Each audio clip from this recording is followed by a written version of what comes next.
지난 7월 폭우로 경북에서 27명의 사망 실종자가 발생한 지 어느덧 2달이 흘렀습니다.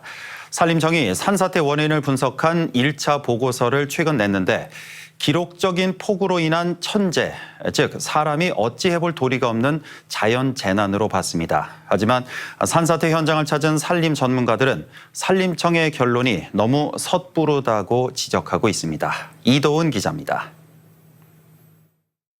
산사태로 70대 노부부 2명이 숨진 예천군 감천면 진평리. 부부가 살던 집이 통째로 사라진 자리에서 산사태가 시작된 방향으로 임도가 보입니다.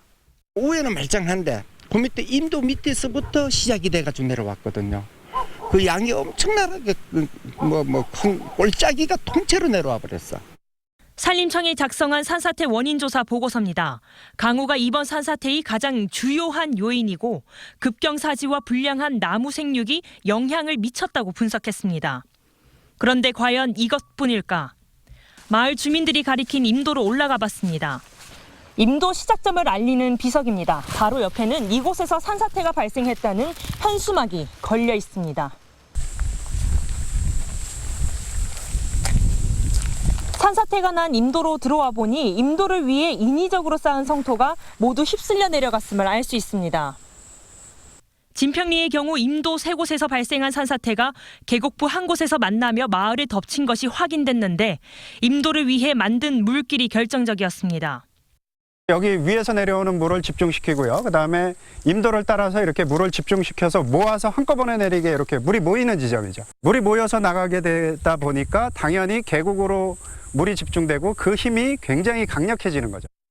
하지만 산림청 용역을 받아 보고서를 작성한 한국치산기술협회는 시멘트로 닦은 임도가 멀쩡한 만큼 임도가 산사태에 영향을 미치지 않았다는 입장입니다.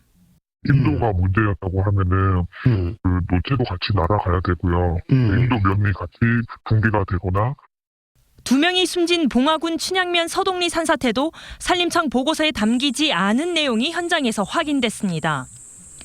보고서에선 집중호우가 주 요인으로 작용해 사면 붕괴로 이어졌다고 분석했습니다.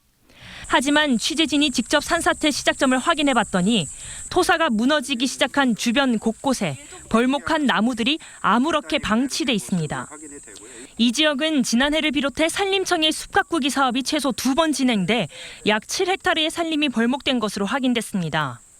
비가 오면은 키가 큰 나무의 잎에서 힘을 줄여주고 그다음에 비도 막아주고 중간키 나무에서도 그게 전부 다 지금 사라진 상태로 보이는 거죠. 그래서 하늘이 전체적으로 땅하고 바로 연결이 돼서 비가 오게 되면은 빗물이 땅에 바로 직격으로 떨어지게 되죠. 취재진이 확인한 2지역 모두 산림청이 시행한 임도 사업과 벌목 사업이 산사태에 직간접적인 영향을 미쳤을 수 있는 겁니다. 하지만 산림청 보고서는 산사태 원인을 대부분 기록적인 폭우 탓으로 돌렸습니다. 산사태 원인에 대한 정확한 인과관계 분석이 선행되어야 실효성 있는 예방 대책도 나올 수 있다고 전문가들은 지적하고 있지만 산림청 보고서가 이 기준에 부합하는지는 의문입니다. MBC 뉴스 이도은입니다.